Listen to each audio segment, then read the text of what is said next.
happy Easter to everyone. It's been a while since there's been a NASCAR race on Easter. And this one had a little bit of everything: chaotic, confusing, weird, odd, peculiar, any other word like that. That happened tonight. And tonight's video is brought to you by Crunchy Cookie M&Ms. No, they're not paying me to do this, though they should be, because I've bought a lot of M&M products in my life. So, yeah, M&Ms, if you're watching this, I'm so willing to talk to you about an endorsement deal. But as you know, every time Kyle Busch wins a race in the NASCAR Cup Series, we eat some M&Ms. But yes, in the second ever Bristol Dirt race, it ended in absolute chaotic fashion. This race saw rain, it saw mud, it saw dust, it saw dirt, it saw a lot of weird things happen tonight. We were confused with the rules at some point. We were confused to who was winning, if Kyle Busch was winning or Chase Briscoe was winning, and it ended up coming down to him in a sense, and Kyle Busch backed into a win. Of course, if you remember Kyle Busch a few weeks ago at Las Vegas, after Alex Bowman stole a win essentially with a late race restart and a strategy call, Kyle Busch on the radio in frustration, he obviously didn't mean it in a malicious way, it was heat of the moment, he said that Alex Bowman backed into another win. Well, today, Kyle Busch, he backed into a win, according to his own words, but I mean, he was good all night, so I'm not going to discredit it, but it is just kind of funny since a few weeks he was saying that. But what a bizarre finish. This race seemed like it had cautions every 5 laps, which was getting annoying, to be honest, late in the race. But the last 25 laps were actually all run under green, and it was very exciting. Tyler Reddick jumped out to the lead. He led a ton of laps tonight, looking for his first career win. And Chase Briscoe, who just got his first career win a few weeks ago at Phoenix, he was battling with Kyle Busch, with Joey Logano, a couple guys for second place, and finally got clear. And once he got clear for second place, he was chasing down Tyler Reddick and slowly catching up to Tyler Reddick. And then finally, with about 5 to go, he was within striking distance, slipped up just a little bit, lost that ground, and then finally got back up to him. And coming to the white flag, he had gotten really close. He was on his rear bumper entering 1 and 2, didn't make his move there, and he was close enough that he could make a move in 3 and 4. And what did Chase Briscoe do? He took them both out. He sent it deep into turns 3 and 4, as we expected, to go for a slide job. Reddick went high, and then he kind of went middle to try to cover him off. Briscoe, as expected with a slide job, he fully sent it. You're going to go up the track. He wiped himself and Tyler Reddick out. They both went spinning. Reddick did a 360, got it going again, and he was hustling. But Kyle Busch, out of turn number 4, quite literally came out of the dust and beat them both, and he won the Bristol Dirt race. His first, I guess, technically, anyone not named Joey Logano who would have won tonight would have been their first dirt win in NASCAR. But the second year of the Bristol Dirt race, it was a crazy one. I mean, seriously, and that ending was one of the craziest ones I have seen. And, you know, it very much reminded me of the Logano-Hamlin 2013 Auto Club incident. But thankfully, no one got hurt in this one, where the top 2 leaders wrecked each other out, and Kyle Busch came out with the win. But for real, though, Kyle Busch was up there all day. He was complaining about the dirt race earlier in the week, saying he didn't like it. But he ends up winning. Bristol has always been one of his best tracks. The concrete Bristol, he has 7, 8 wins in the Cup Series. He's won in Xfinity. He's won in trucks. I mean, he has a ton of wins at Bristol over his career. And he got one on dirt. He now has one on dirt. And he also ties, I think they said ties Richard Petty for most consecutive seasons with a Cup Series victory. 18 straight seasons with a win for Kyle Busch. He got that win today at Bristol Dirt. It was looking like it was going to end in 2020, but Kyle Busch late in the season got a win in Texas. Last year got a couple of wins, and this year he gets it done early, wins at Bristol Dirt on Easter. So once again, happy Easter to everyone. I hope you're having a good holiday, to those who celebrate it, obviously. But genuinely a chaotic race with that ending, but also some of the things we saw early in the race. We saw a lot of crashes, a lot of spins. Early in the race had to be red flagged because teams were getting so much mud on the grill of the car and it was overheating a few of the cars, more specifically the SHR cars, but they red flagged it for everyone, so everyone got to wipe the mud off the front of their car. And then later in the race, we saw rain. There was a threat of rain during the whole race. I think we had 3 red flag delays for rain. And there was one point where we had reached halfway point of the race. And in NASCAR, if you reach halfway, that means the race is official. If it is not possible to race the rest of the race that day, NASCAR can call the race official, and whoever is leading at the time is your winner. Well, we got close to that. There was a red flag for rain. The track was really wet. The drivers couldn't drive it. It was getting too muddy. And there was some confusion. With this race is so unique. It's its own thing. It's not your normal NASCAR Cup Series race on asphalt, on concrete. It's a dirt race. So there's a lot of different rules, a lot of different parts on the cars. The teams are completely different. There were no pit crews this week. We didn't have our normal pit stops where we're going for 10-second pit stops. In between stages, teams would have 6 minutes to repair their cars, to put new tires on it, to clean the windshields, to clean the grills, whatever they needed to do to the car. They would have 6 minutes in between the stage breaks. And after stage 2, it got confusing. Chase Briscoe won stage 2, and he was leading, and he opted to pit with a lot of other guys. Kyle Busch, Joey Logano, and others, anticipating the rain coming in and potentially ending the race, opted to stay out and not pit for tires, fuel, cleaning the car. They opted to stay out. Well, the thing is, with this rule at the dirt race in NASCAR, scoring is stopped. It's stopped at the red flag once the stage is over. The top 10 have been awarded stage points. No one switches positions, and it stays that way until the green flag flies on the next restart. There was some confusion to who the leader really was at the time. Was it Kyle Busch who opted to stay out? Was it Chase Briscoe who won the stage, and since they didn't make it to the green flag? So Kyle Busch thought they had played the strategy right. They had stayed out, and they were going to potentially win on a strategy call. Chase Briscoe was thinking, well, the rules say that, the scoring stops at the end of the stage, and it doesn't restart till the next green flag, and if there's not a next green flag, we win. There was a lot of confusion. The booth was confused. It got cleared up eventually, but it was determined that if the race were to end there, Chase Briscoe would have been the winner, but thankfully the race didn't end there, or else we would have been talking about a completely different situation, a completely different controversy for the end of this race. But thankfully that was not the case, but that was very confusing. Once again, it just got kind of ugly there for a bit with spins, wrecks. Cody Ware and Chase Eliott had a rivalry out of nowhere.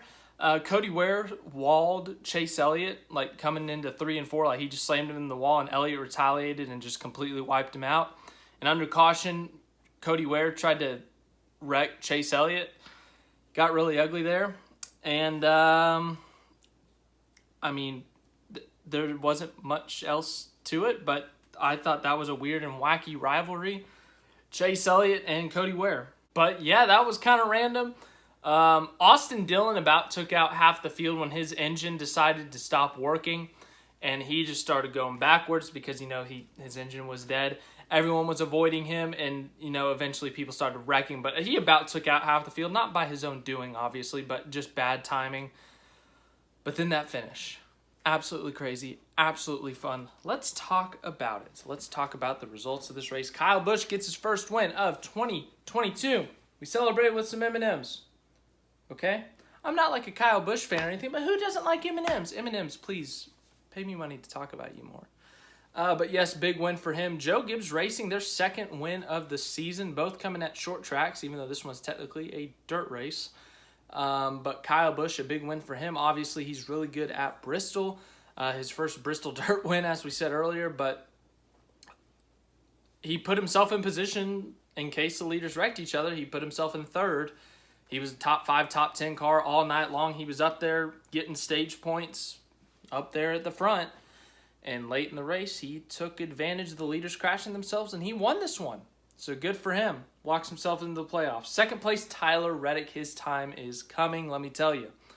Reddick, he's a really good race car driver. We have seen him finish second a few times now. Homestead, I think it was Phoenix earlier this year. Maybe Chastain finished second in that one. But Reddick, he's been contending for wins this year and last year in the Cup Series. Coda, this year, he was fighting for the win at some points. So Reddick's time is coming. He has looked like a race winner all year long. He's a two-time Xfinity Series champion. He's a really talented race car driver. It doesn't matter where we go. It seems like he is the guy who can get it done for Richard Childress. His time, it's coming soon. I'm telling you, he's going to win soon in the future. Talladega obviously is Talladega, so that could be a possibility. I think Darlington is May 8th. He's one of those guys that likes to rip the top. That could be a place. Dover, I think, is May 1st. That's a potential place. It's coming soon. Tyler Reddick will win a race. I think he'll win multiple races this year. So, Tyler Reddick fans, as upsetting as this finish was, don't be too upset because he will win this year. But big respect to him and Chase Briscoe. Reddick could have been pissed off and tried to go fight Tyler Reddick or Chase Briscoe. But instead took the high road and decided, just to say, oh, we were racing hard, or I messed up earlier, and it really shouldn't have come down to that. That's basically what he said. And after the interview, his post-race interview, Chase Briscoe walked up to him, said, I'm sorry, I messed up. I was going for the win. And Tyler Reddick didn't say anything mean back to him, didn't say, I'm going to punch you in the face. His crew guys in the background looked a little pissed off, but Reddick himself was very respectful, said he understood it. They talked about the last lap or so, and they shook hands afterwards, and, they went their separate ways. So Chase Briscoe and Tyler Reddick, big respect to the both of them. They could have fought. They could have given us a highlight reel to replay for the next 20 years, but they did that alone on the track, and they decided to respect each other off the track, which is really cool of them. Fights are cool and all, but it's also cool when two guys respect each other, fighting hard for a win. Third place, Joey Logano, average finish of second place at Bristol Dirt. Big day for him, good points day for him. The big dirt expert, Joey Logano. Fourth place, Kyle Larson. Speaking of dirt experts, last year got taken out early in this race with another dirt expert, Christopher Bell. He finishes fourth in this race. He had a pretty solid day. Top 5, top 10 most of the day. Fifth place, Ryan Blaney. Good day for him. Sixth place, Alex Bowman overcame an earlier incident to come back. Finished in sixth place. Seventh place, Christopher Bell. We just talked about him a second ago. Dirt expert. He got wrecked out early last year. He was fighting for the lead earlier in this race. Speaking of, I forgot to mention, Larson won stage 1, Briscoe won stage 2. But Bell ends up finishing 7th. Solid day for him. 8th place, Chase Eliott. 9th place, Michael McDowell. 10th place, Ty Dillon. Really good finish for McDowell and Ty Dillon. Ty Dillon won his heat race on Saturday. Michael McDowell, an overall good day. He was fighting for a top 10 spot most of the day. So good and well-deserved top 10 finishes for both of those guys. Ty Dillon, in fact, was up there contending for the lead at some points of this race. Might have finished second in stage 1 if I remember correctly. But really good day for both of those guys. 11th, Brad Keselowski. He got up there in the top 5 for a bit. Ends up finishing 11th. Daniel Suarez last year led almost 60 laps in this late race. Today, did the same thing. Led a lot of laps in this race. Looked really good at times. Strategy shuffled him back a bit. Got involved in that incident with Chase Elliott and Cody Ware. Ends up finishing 12th. Pole sitter Cole Custer finished 13th. Had to pit early due to some overheating issues. I mean, like lap 5. And unfortunately, he went a couple of laps down. Ends up finishing 13th. 14th, Justin Haley. 15th, Chris Buescher. 16th, Austin Cindric. 17th, Todd Gilliland. 18th, William Byron. 19th, Corey LaJoie. 20th, Harrison Burton. 21st, Martin Truex Jr. 22nd, Chase Briscoe. Had arguably the best car all day. He's got a strong dirt background. Raced a lot of dirt in Indiana.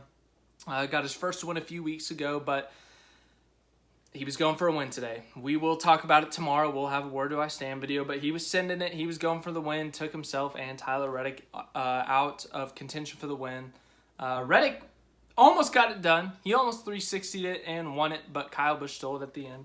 But Briscoe 22nd, 23rd, Almirola 24th, Jones 25th, Josh Williams in his first career start. Good result for him. 26th, Cody Ware. 27th, Noah Gragson. 28th, Bubba Wallace. 29th, Ricky Stenhouse Jr. He finished second in this race last year. I picked him to win last year, so I picked him to win again this year, and he was involved in a couple incidents. 30th, J.J. Yaley. 31st, Austin Dillon had an engine issue. 32nd, Kurt Busch was involved in a wreck when Austin Dillon had his engine problem. 33rd, Ross Chastain was running top 10 when he had an engine problem, and he was hoping for the rain to end the race earlier, but he finishes 33rd. 34th, Kevin Harvick. Terrible day for him. He went a lap down very early and then was involved in a wreck, and he had some strong words about this race, the Bristol Dirt race. 35th, Denny Hamlin. Just terrible day for him. Had a mechanical failure. 36th, Justin Allgaier was involved in a very early wreck. So let's talk about it. Bristol Dirt doesn't belong on the calendar. I tell you what, the last 25 laps of that race were very entertaining, very fun. I did not enjoy when there were cautions like every 5 laps and guys were spinning out, wrecking each other, and it got ugly there for a bit. But that last run I thoroughly enjoyed. It's going to be difficult to do that. I think there's lots of room for improvement with these cup cars on the dirt. Some guys talked about taking the windshields out and putting up like roll cage bars on the front of the car to protect the drivers, obviously. There's been a lot of talks about what to do with the cars, what to do with the track. I thought the racing was good overall, other than when it got ugly. It wasn't as bad as last year in terms of the dust and stuff. That got really bad at times, but the racing overall was really fun to watch. Guys on the edge of their seat, ripping the wheel around, drifting, taking the top, taking the bottom, taking the middle, seeing slide jobs happen all the time. It's fun. It's fun when they can keep it clean. I will say that. But at the same time, it does hurt to know that we lose a Bristol concrete, asphalt, hard surfaced race for this, because I don't think in terms of the racing, it is quite at the level of a normal Bristol race. I think NASCAR on dirt has potential. People saying it's sending the sport back, I don't fully agree with those comments because I think it's fun. It's something unique. I was watching it with someone who hasn't watched a bunch of NASCAR, and they said it's really fun. It's something I haven't seen before. That's what they said. And that they actually kind of enjoyed the new and unique feature. So, it does bring something different to the Cup Series, and if it's once a year, I'm all for it.